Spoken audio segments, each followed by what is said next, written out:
SIR പ്രക്രിയ സുതാര്യമല്ലെന്ന് India മുന്നണി നേതാക്കൾ. ഈ കാര്യം NDA മുന്നണിയിൽ ഉള്ളവർ തന്നെ വ്യക്തമാക്കിയതാണെന്നും നേതാക്കൾ ദില്ലിയിൽ വ്യക്തമാക്കി.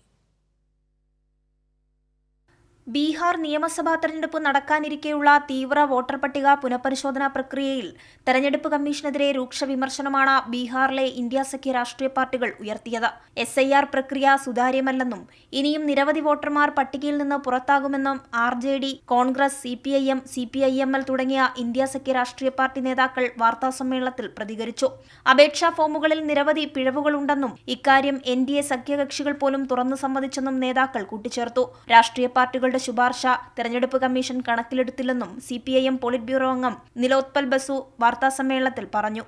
पॉलिटिकल पार्टियों का जो आम सहमति से ये पारित है और किसी ने आदर्श आचरण संहिता को कभी चैलेंज नहीं किया, ये रही पहली बात।